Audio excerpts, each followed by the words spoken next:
pairs of 2- and 4-year colleges are doing. This is an issue near and dear to my heart. Before I was at CCRC, I worked at the University of Maryland with transfer students from the Maryland community colleges. I ran a program through the student union, actually, that was really geared around students' academic and social integration. And so I worked directly with students as an advisor, kind of didn't really know what the National Student Clearinghouse was. I wasn't kind of operating at this higher level that my position now is thinking about transfer. And I felt like what I was really lacking was some data on transfer students to help sort of make the case and advocate as someone who's on the ground working with those students. We had, of course, the student data, the stories, which were really useful, but we also know that from the Clearinghouse and other sources that quantitative data is important in getting more resources and support. So I felt like I got really lucky in coming to CCRC and starting to work out with the National Student Clearinghouse, the Aspen Institute, on transfer issues specifically, and I'm going to be talking about a collection of research that we've been doing over the past 3 years that I think we're kind of at a critical point in terms of what we know about transfer and shifting the conversation to now what can we do about it, how do we improve. And I also, just some reflection in the last session, it made me think about why do we do this work, like why is transfer important? And specifically, we're talking about the community college to a bachelor's degree transfer route, and the reason why we're so interested in that. We know that there's a lot of other transfer patterns happening, but okay, I tried to come up with an acronym. I could think of 5 reasons, and my acronym is BEAPS. B-E-A-P-S. Okay, so, and I'll elaborate. We'll get into this more, but just to sort of set your frameworks. So B, business. There's a business case for both community colleges and 4-year institutions to focus on transfer. Community colleges can sell a bachelor's degree pathway. 4-year institutions are able to fill enrollments with these excellent students. E is educational. So 4-year institutions actually benefit from having community college transfers educationally among their student body because these are really strong students, especially the ones who get associate's degrees. And also they add, different life experiences, a diversity to student body that enriches the student bodies. And I'll talk about our transfer playbook and what we saw from the field, but just as one anecdote, when we visited Holyoke Community College, shout out to Mark and anyone else from Holyoke. When we visited Holyoke, we heard and we were talking with folks that were going to Smith College and Mount Holyoke, and they said that these colleges really want us because we are enriching their student bodies. So there is an educational case for transfer students. Political.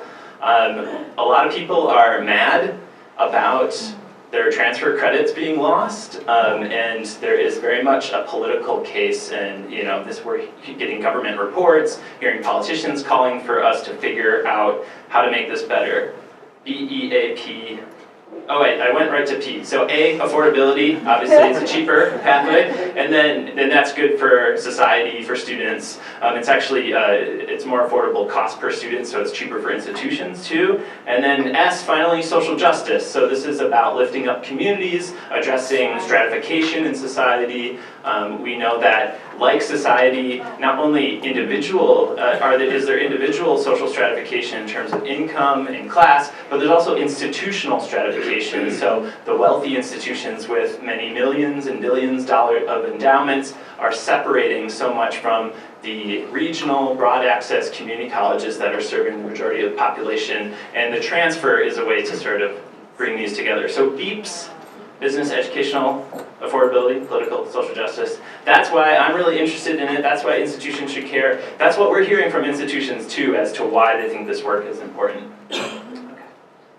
Okay, so we visit a lot of community colleges, and here's what this will sound familiar. Here's what we're seeing. What do students want to know? New students. Here's some questions that just new students are coming in with. What are my career options? How do I get there? What are my pathways? How do I get a bachelor's degree? Especially in urban areas, the workforce is becoming more educated year over year. A lot of jobs are requiring bachelor's degrees, like police officers for promotion, nurses in the healthcare. These hospitals are requiring bachelors, so students are more and more interested in bachelor's degrees. And then, of course, so how do I get started? What do I need to take? How long is it going to take? How much is it going to cost? How do I pay for it? I like to start with these because you can just kind of think from your institution's perspective, how well are you answering these questions for students? Like comprehensively, holistically, for all students, not just the ones that show up at your door and are know to ask these questions, because that is the very rare student that knows to ask these questions. Think about your websites. Think about how students are first interacting with your institution. These are the questions that we're hearing that they have, and are you answering these questions for them? I think kind of back to this point around intent that we were talking about, it is right that we just don't really know what students' intentions are. There's some studies, like national surveys, that suggest 80% of new students want a bachelor's degree or higher. But we know from working with students that a lot of times students don't really know what they want. They're kind of exploring, developing their interests. This is not true for all students, but and also we have the perspective, we have the belief that higher education institutions should raise students' expectations, raise their aspirations, to get them to think about what they're interested in, what they're passionate about, and what sort of careers could that lead to. So start with that, and then backwards map onto what are the degrees required for that. I don't think students are coming in thinking, oh, I want an associate degree or a bachelor's degree or a certificate. They're coming in saying, I want to be a nurse, I want to run a business, I want to do this, a career. And a passion, a future, and then I think as educators we have to then help them figure out what's the pathway and the correct educational requirement to get there. So that's kind of my note on intent is we have a rough estimate of intent, but maybe that's kind of a mushy thing and it's more complicated anyway. So a lot of students are probably going to need a bachelor's even if they don't think they want one. Obviously, this is very dependent on your area and local labor market. Okay, so similar set of questions for returning students. Some of the big ones, are my credits going to transfer? How far along am I in the program? These are questions that returning students have that are often difficult to answer. Even if your college has a degree audit system, are students actually using that? And kind of knowing how to use that in terms of selecting their classes for the next semester. So all this to say is that students are kind of entering this maze.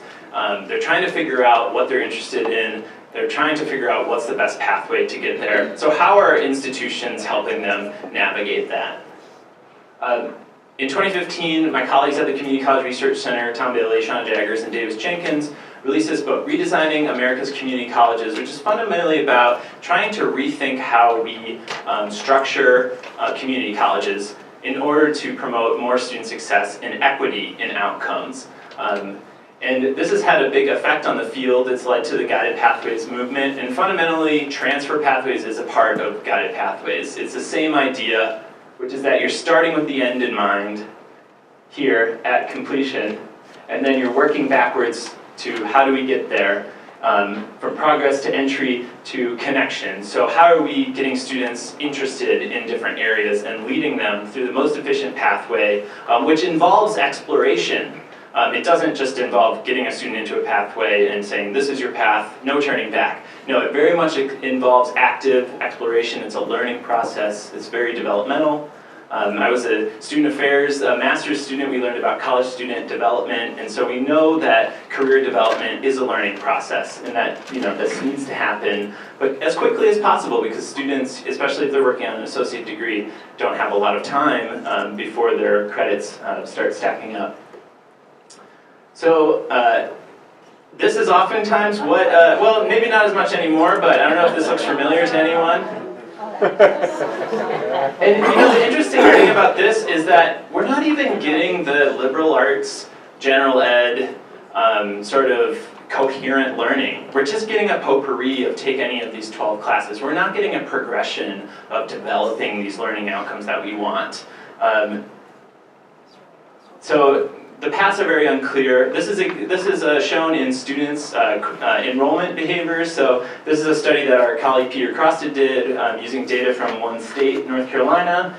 So theoretically, this is like the ideal student pathway where you have the first term, they're full-time, second term, full-time, maybe they go part-time over the summer, and then full-time, and they're done. So that's the ideal pathway, right? 2 years, associate degree. That's how we have set up our system to work. But is that actually the case for most students? No, this is what it actually looks like based on student enrollment data from one state. First off, most of the students a big chunk of students just start out part-time. And then, they kind of peter out, and there's really not one main way that students are going about enrolling in these programs. So this is just for general entering community college students. When you look at this for transfers, it's the same story. So we talk about the 2+2 agreement, right? So what we've found using the clearinghouse data is this is looking at graduates, about 100,000 bachelor's degree graduates who started in a community college. We found that only about 8% of these students did a 2+2 pattern. 2 years at a community college, 2 years at a four-year college, and bachelor's degree. The other common patterns were 2+3, 3+3, 2+4, 3+2, 1+4, 1+5, 1+3, 4+2, 1+2. So there's all these like little chunks of this. It's even crazier when you look at it by term, instead of just simplifying to year, because this is making some kind of, it's like rounding up and that sort of thing. There's even more complex patterns. The biggest pattern here, biggest chunk of the pie, about 1 in 5 students that stopped out for a year or more in a 6-year period and still got a bachelor's degree. So that seems amazing to me. We did the same sort of analysis with students who started and got a degree in computer science, and it was even more perplexing. So the transfer paths are very unclear. So that's at the student level. If you look at institutions, sorry if this makes you a little dizzy, but here's just a simple way to visualize the network of transfer happening between community colleges, which are the blue dots, and four-year colleges, which are the gray dots. And this is actually New England, so this is happening in New England right now. The lines represent at least one student transferring between those institutions. So it just looks like a tangled mess. So you have students are kind of exhibiting all sorts of crazy transfer patterns. You have a tangled mess of institutions trying to work with each other. I mean, this is nothing new to you all. You know that you have X number of sending institutions, X number of receiving institutions. And I think that this presents a huge challenge to institutions, to you all, is you have to somehow manage this process with so many different sending and receiving institutions. A very complex process about credit articulation and onboarding. They're not just coming in the fall, they're coming all throughout the year. So this is a really challenging situation. Students are also losing credits through the process. This is a 2015 study using national data. They found that about 58% of students nationally, community college to four-year students, were able to transfer most of their credits, 90% or more. 15% of students basically didn't transfer any credits at all. And they looked at a lot of factors in terms of the likelihood of completion of a bachelor's. And they found that, these authors, Monahan and Atwell, found that students that transferred most of their credits were 2.5 times more likely to complete a bachelor's degree. So credit transfer, not just an economic issue, it's not just about money lost or time, extra time, it's actually a completion issue as well. So another question that we're seeing in our data, we do a lot of work with Clearinghouse, but also with state data. So here's some data from Virginia, is that you have a lot of students that are making progress in the community college, but then just not transferring. This is a cohort of students entering at Virginia community colleges, and they all said they wanted a bachelor's degree on their application. Bachelor's seeking, community college entrance, tracking for 8 years, so even a longer time period. And what we found, this is their transfer rate. So how many of them showed up at any four-year institution? Overall, only about a quarter of them transferred. So 77% of these students who said they wanted a bachelor's degree didn't even enroll at a four-year institution within 8 years. That's a huge chunk of students. Okay, so how about the students that earned an associate degree? They made a progress all the way up to associate degree, they want a bachelor's degree, and we're finding about a third don't even wind up at a four-year institution. Just think of all the students who are kind of leaving cards on the table. They're not even making it to the four-year, let alone completing. So if you look at it by different credit level, you kind of see a similar trend. students are earning 40, 50, 60 or more credits, and a majority of them aren't even transferring to a four-year institution. So this is one major barrier or kind of leaky spot in the transfer pipeline, is just the point of transfer. Yeah. Are you looking at any four-year institution or just those? Yeah, so this was matched with the clearinghouse, so we're looking anywhere. Yeah, not just in Virginia. So this is from the same study. Okay, so let's just look at the students who were successful. They transferred, they earned a bachelor's degree, but then another part of the challenge is that transfer students are earning more credits for a bachelor's degree than the typical four-year entrant or native student. So on average, this is from Virginia as well. These are matched samples, by the way, so it's not just a comparison, of all the students, it's a comparison of similar students based on demographics and high school achievement. And still, we're seeing that these two-year entrants and transfers are earning a little bit more extra credits. So they're earning about maybe an extra semester worth of credits, whereas the four-year entrants are earning maybe just 2 extra classes, 5 or 6 excess credits. So, this is a big issue too, because it's not just extra cost, but it's extra time. It's also not efficient for the 4 years in the community college to be teaching all these extra classes that students aren't even applying to their degree. This is something that we're digging into more, examining excess credits among transfers who are successful. And I have a next slide that's a little bit nerdy, but let's take a question first. Is that also normalized by discipline? So I don't believe that this study they did that, because it is important to do this because like certain majors like biology, others engineering require like 126 credits for a bachelor's instead of 120.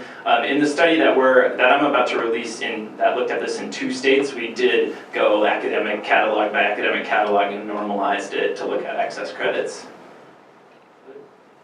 And I'm assuming that doesn't include credits that didn't transfer for the community college student, right? Yeah, so it's really tough to measure credit loss for transfer students because there's 3 ways to get at it. There's just, did the credits transfer? Did they hit the books at the 4-year institution? But that's something different than where they actually applied to your bachelor's degree at the 4-year institution. But the 4-year institutions will put those in as like transfer elective 3 credits, and the student's like, well, that's not doing me any good, even though they transferred. So then there's credit applicability, which is kind of the gold standard. That's what we want to measure of the credits at the community college, how many of them applied to your bachelor's degree at the 4-year. That's just really tough to measure because you have to do like degree audits at the 4-year college. And if you're thinking about like a statewide or national study, it's kind of not feasible. So we're trying to get at this through looking at excess credits, which kind of lumps inefficiency due to credit transfer loss into also just general inefficiencies because we switched majors, or maybe it took some developmental education credits. It kind of lumps it all together, but it's kind of another way to create a proxy measure for credit transfer, credit loss. Getting into the weeds a little bit, I want to move on to a Playbook findings from institutions. I will just say we're about to release CCRC working paper number 100. And CCRC has been in the field for 21 years now, and it's taken this long to get to CCRC working paper number 100, which I'm one of the authors on, and it is all about credit transfer and credit loss. Yeah, maybe it comes in waves. Basically, just to kind of pique your interest for this, so keep a lookout. We basically looked at the course-taking patterns of students with more and less excess credits. So students who transferred, completed a bachelor's degree, and had like 8 excess credits compared to those same type of students who had maybe like 40, 50 excess credits. And we just saw what were their transcripts, how did they look? And in general, we're seeing things like the students with more excess credits are kind of loading up on 100 and 200 level classes early on in their progression. So maybe they're not taking the right general education courses that aren't applying to their bachelor's degree, or they're not taking math early on. They're taking a 100 level math class after they transfer to the university at the university. That is not a good sign in terms of an efficient transfer process. So we used decision trees. It was really fun. Keep your eye out for this paper. So all these barriers, the kind of general result, you kind of heard this from Doug, is that we don't have a transfer system that's working very well. These are national numbers. from a previous study. It's not as up to date as what Doug reported. But what I just want to also emphasize is we have about 13–14% of students who enter a community college getting a bachelor's degree. But what's even more troubling, as Doug mentioned, is that we have these equity gaps by race and by income.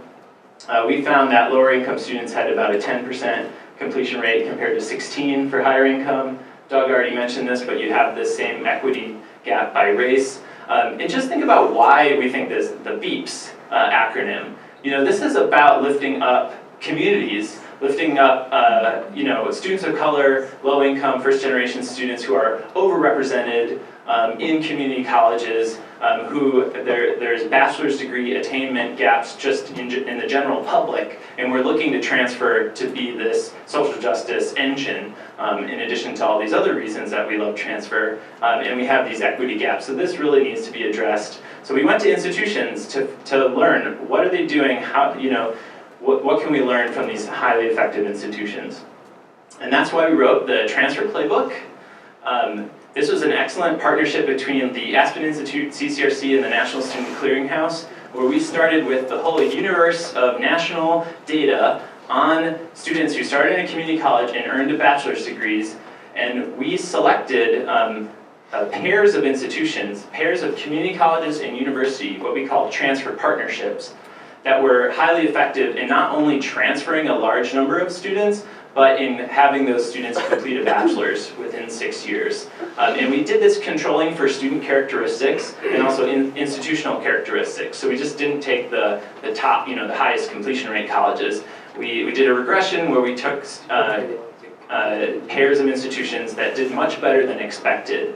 And then we did some screening phone calls to see what's happening at this institution. What do you think is explaining your really strong outcomes? And we ended up visiting 6 pairs of colleges. This was a national study, which was really exciting because we got to see a lot of different types of state contexts. I should say all of this information is publicly available. You can download PDFs on CCRC's website. It's called the Transfer Playbook.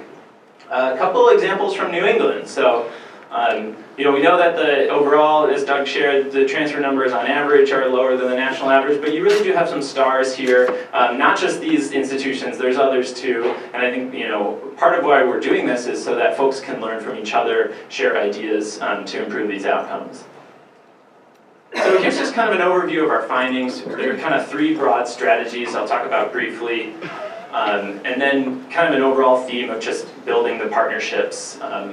And I think this is great that we have the WICHE folks talking next, and that there's a kind of a regional focus on transfer among a collection of colleges, because our frame here was looking at strong pairs of institutions. So imagine that tangled mess that I showed you before. We're really just looking at like 2 of those dots, like 1 pair of institutions. We were comparing which were the best pairs, and then we wanted to go see what a strong partnership looks like.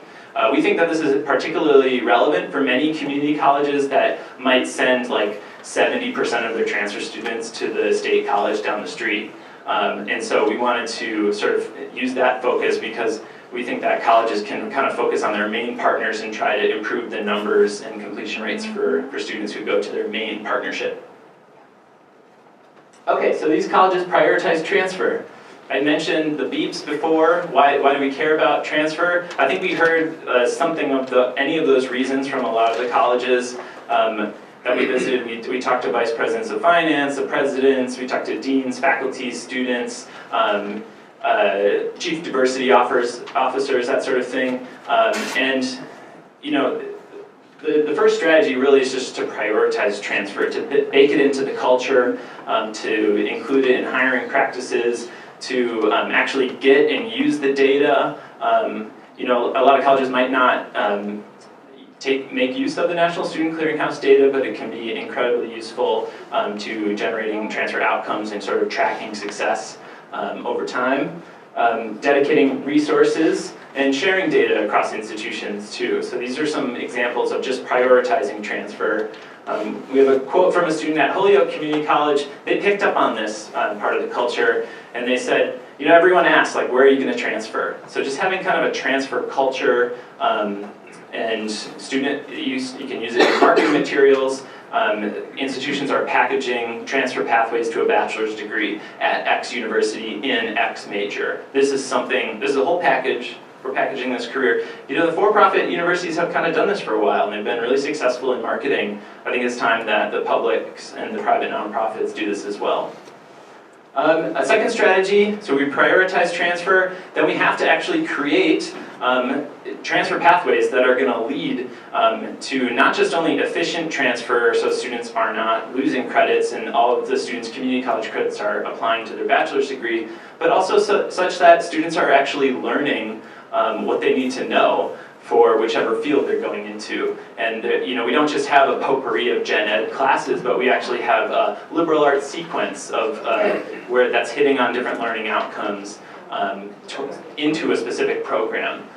So we found that these institutions were doing a variety of things to make this alignment happen. A lot of times it was faculty and deans working across institutions, having regular check-ins. I think at Holyoke you have folks from UMass Amherst or four-year institutions sitting on program review committees for the academic programs, just as you would do at community college to have employers on program review committees for the workforce programs. Why not have the university faculty? Well, you know, they might not be interested in using their time that way, depending on the institution, but then we go back to the prioritizing transfer. So all of these things kind of work together. Third strategy, I don't mind. My sister's calling me.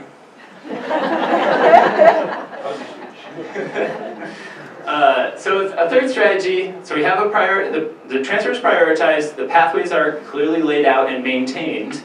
A third one is to provide tailored transfer advising. We know that students are not just going to find and use these pathways on their own.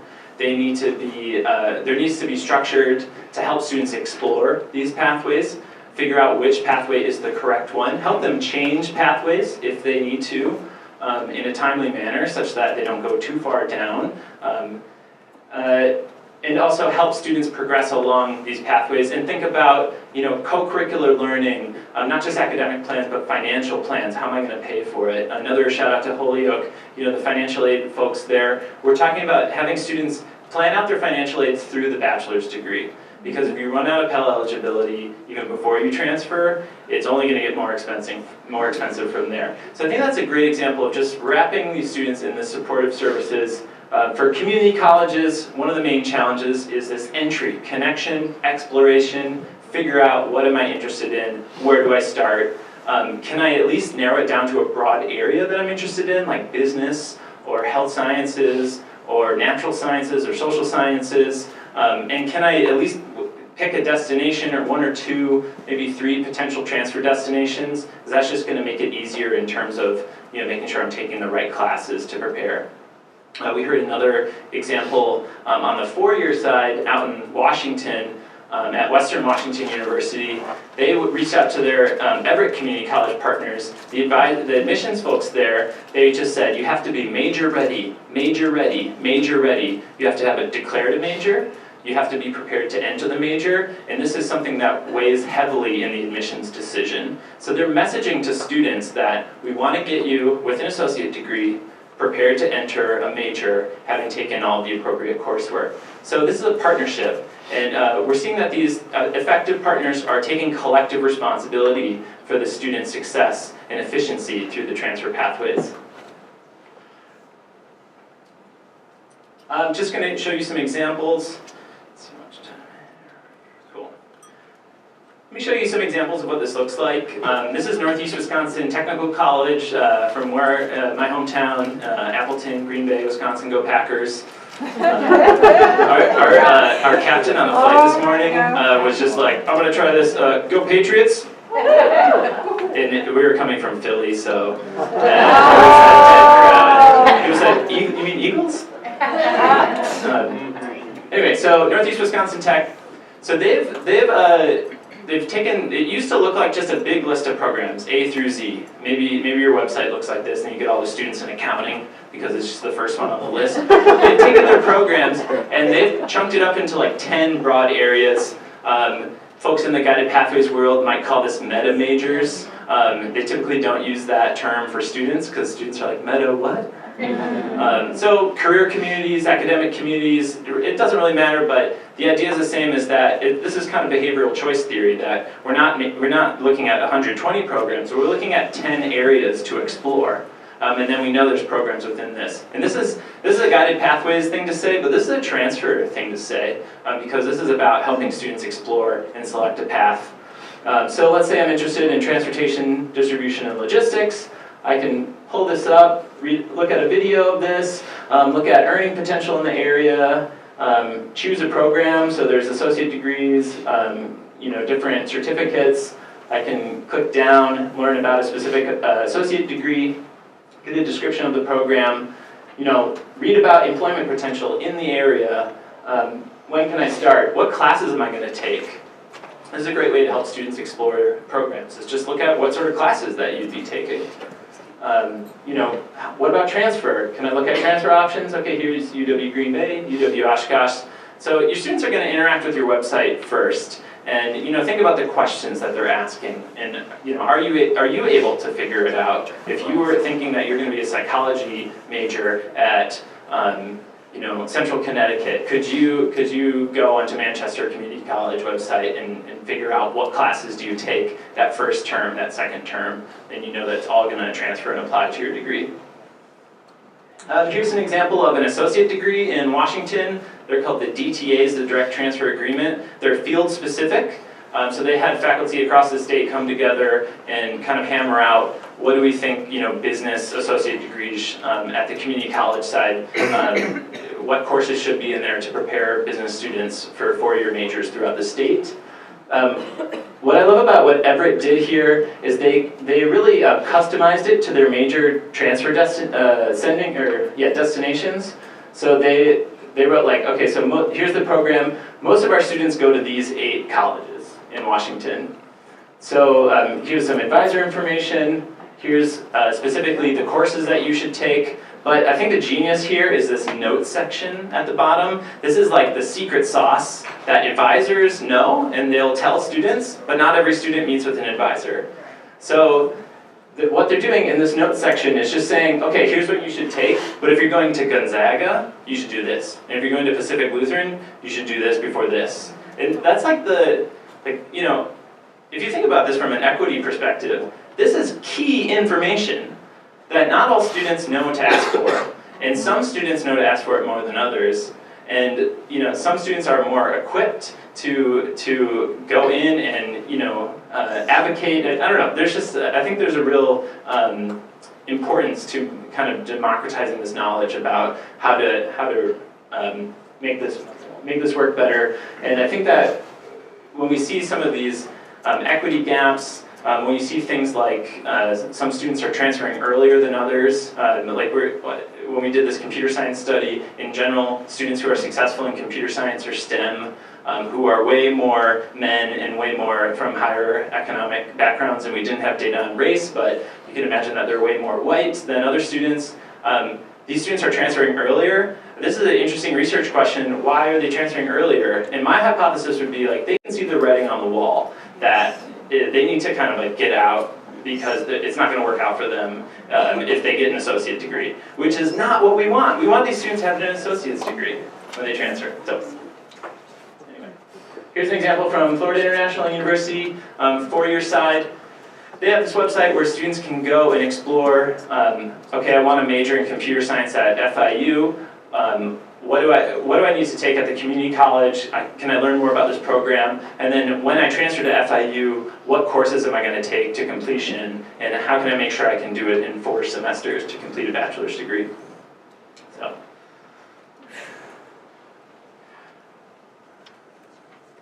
All right, so almost at time. I just want to make a quick mention to what we're seeing as some of the next frontiers in terms of guided pathways and transfer, is because we know this idea of helping students to explore and identify their pathway as soon as possible is important, and this is really tough to do at a community college because you only have maybe a semester or 2 to guide students through this developmental process that takes a long time. We're seeing more and more this growth of high school dual enrollment, And the idea that we shouldn't just be doing random classes for high school students, because why not? It's free. We should be doing guided program exploration and helping these students, especially the ones who are taking, not just 1 or 2 classes, but more, 3, 4, 5 courses or more. We should be guiding these students into programs so that they're not kind of, accumulating all these 100 level courses that aren't going to apply to their degree. So just FYI, dual enrollment has grown a ton in the last 20 years. This is IPED's data of 17-year-olds enrolled, undergraduates. Kind of a crude measure, but still, nonetheless, 17 and younger, probably in high school. This big chunk that's grown the most is community colleges. Dual enrollment has grown in 4-year institutions as well, but its growth is dwarfed in comparison to community colleges. We just released a study in partnership with the Clearinghouse that looked at dual enrollment student outcomes. Where do these students go to college after high school, and to what extent do they complete a degree? This is all available on our website, CCRC. We actually have a great sort of interactive state-by-state visualization where you can kind of click on New Hampshire and see all of the results for New Hampshire specifically. And same thing for all the other states except for those New England states that have too few community colleges to report Clearinghouse data on. My apologies to Rhode Island and Vermont. So first thing we found that, in general, the US overall, 15% of new students at community colleges are in high school. This is just a snapshot in 2010. It's probably grown a lot since then.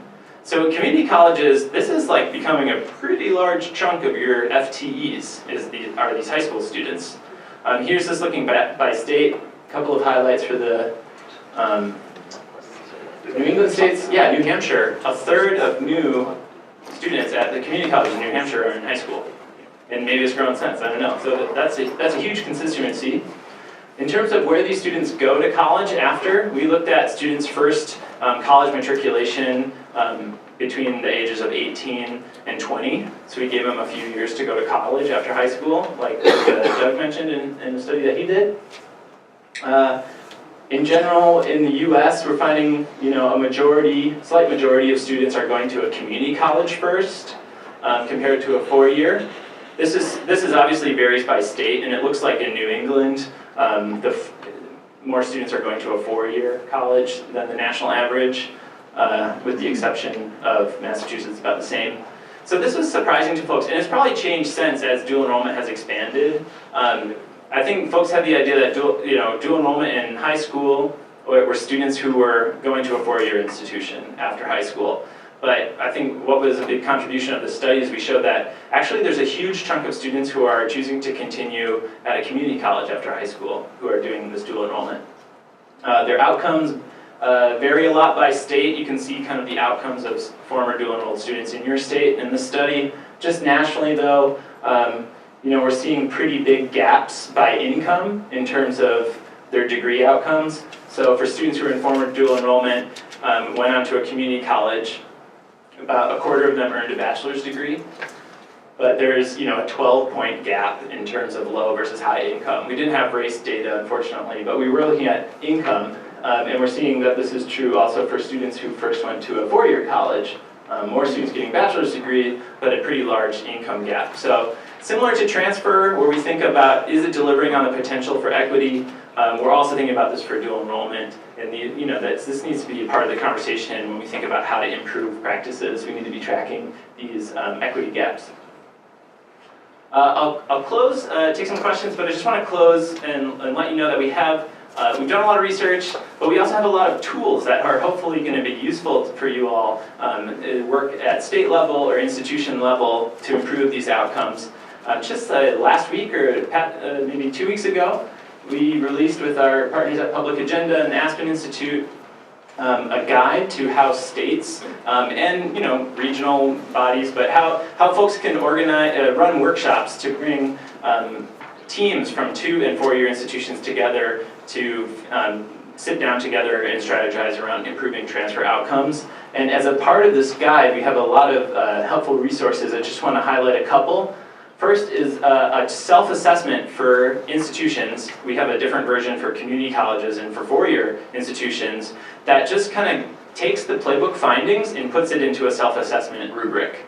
So if you just wanted to get a sense of where some of your strengths and areas of improvement are as an institution, you might gather some colleagues together and go through this rubric. And these are publicly available on our website. They're Word documents you can download, edit, use as you see fit. So we have one, so it kind of looks like this. You know, to what extent is this happening at our college? Some questions to consider and areas for improvement. So I think this could be a really useful resource for folks. Also, we know that having transfer data and knowing transfer outcomes at the institution level is really important to start conversations and to build strong partnerships with your four-year or your community college partners. We've been using this excellent National Clearinghouse data that, as researchers, we can really only use it because you all submit to it. And so we get to benefit and provide the field some research. But you all, because you submit data to the clearinghouse, you can then get data on your students and analyze it and turn it into transfer outcomes. And some colleges do this quite well, but I think there hasn't been a good sense of like what this should look like or what are the common definitions or how can we benchmark this to state and national results. But wait, there's more.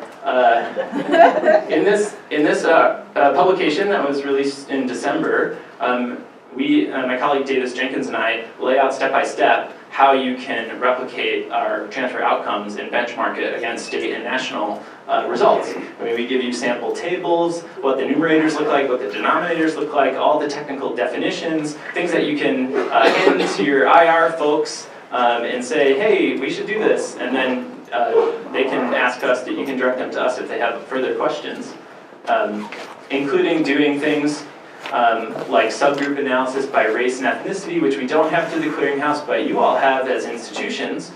You also have program information, so how are our different programs doing with these transfer students? And analysis of your partnerships. So not only just overall how's your college doing, but if you had to rank your top partnerships, how's your partnerships doing? So specifically for students who transfer from this community college to this university, what's their transfer bachelor completion rate? What's their transfer with award rate? And that is really useful in terms of assessing strategically which partners do you want to kind of double down on and which partners do you want to strategically say we need to address these low completion rates or whatever. So this is another really key resource. We also have this was released a protocol for running focus groups of transfer students, kind of getting that qualitative data, and this is a great protocol to draw questions that you may want to have with students on your campus. All right, there's a similar self-assessment for guided pathways that's also available on CCRC's website, and I think I just want to kind of open up some questions on any of the materials. If not, I'll be around a little bit longer today and happy to talk more. Did you assess the credit loss with specific regard to English language learning classes and developmental math classes? Yeah, so when we're looking at excess credits and transfer credit loss, yeah, depending on how you're looking at it, a huge chunk could be due to developmental education and ELL classes for sure. We are sort of looking at that in our excess credit study because we've included that as one of the many variables and then seen what its relative importance. And yeah, the number of developmental education placements, so if you're placed into math and English and reading, kind of numerous placements, that is a really important factor. We didn't have data on ELL, unfortunately. I'm sure that's also an important issue. Yeah, so really important. I mean, in addition, so that's a huge chunk of the credit loss, but there's also just credit applicability issues as well. There's one study from Texas in 2001 where 6 universities did degree audits of transfer students and tried to figure out why are these students' credits not applying to the degree. This is kind of a rare study that this happened. It must have been a huge undertaking. And they found that, so there's a lot of credit loss, so there's like 30% credit loss overall, and 20% of that 30%, so I guess 2/3 of that 30% was because of applicability issues. So it seems like, applicability is an issue. These other, the other reasons include like because it was developmental education classes or they were failing the classes, that sort of thing. Sorry to get in the weeds so much. Yeah. This may be more of a comment than a question, but as a registrar at a four-year institution, it makes me nervous when I hear people always say, the student should get an associate's degree first, because in some programs, I just know they're at such a disadvantage if they do that. Yeah, like what programs? Like a four-year nursing program. The chances of, they're going to be there 5 years if they get their associate's degree first. So, I'm interested in maybe coming up with partnerships where you can do a reverse transfer and they can get started in year 2 at the 4-year. Absolutely. And then, maybe back them into an associate's on their way. Yeah. But to have them stay, it's Yeah. just So this not is their advantage. This is definitely program specific, as you mentioned. Yeah. I'm glad you brought this up because I kind of skimmed over a point before, and really the idea is to have faculty and deans work together to design the best pathway for students. And in certain programs, that won't necessarily be getting an associate degree. It might be transferring after 1 year. We saw an example of this at Colorado State and Front Range Community College, where STEM faculty, computer science faculty were getting together, and they were working on the sort of reverse transfer agreement because they realized that these students should be transferring earlier, and then we can retroactively do an associate degree. So your point is very well taken. Just quickly, within the data in regards to dual enrollment programs and high school students earning college credit, particularly from the 4-year perspective, is there any data there to show or compare persistence rates from students who just entered a 4-year institution without any early college or dual enrollment credits compared to those who didn't transfer in some credits from high school? Oh yeah, I totally skimmed over this. It's like very well established that dual enrollment is a good thing in terms of college persistence. Going to college, so there's just like a What Works Clearinghouse report that was like a review of the literature over the past few years that was like dual enrollment is good in terms of high school GPA, high school graduation, college entry, college persistence, and college graduation. So lots of studies have done, rigorous studies, good comparison studies, like control group treatment, that sort of thing, have shown that like dual enrollment has positive effects. So now the question is, as dual enrollment grows and has more access, how do we keep that success extended to all subgroups, as well as, what sort of courses are these students taking if you're taking like 5 or more classes? How do we get them into programs? So this is where we I think if I was going to present to you in a year, I'd have more to say than I do now. Now I just have a lot of questions.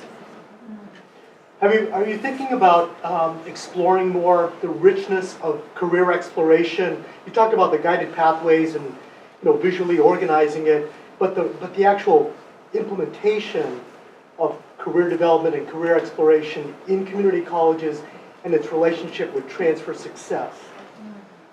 Yeah, absolutely. That's a super crucial topic that I feel like we're just kind of digging into, but this is there's so much to study here with this reform, guided pathways. That's one of the really key pieces. We're doing some research on the ground at St. Petersburg College and Indian River State College in Florida, specifically around career development and the sort of first year sort of orientation experience. We're hoping to sort of get some good qualitative findings from that, but there's so much to unpack there with that area, and it's really crucial, as you mentioned.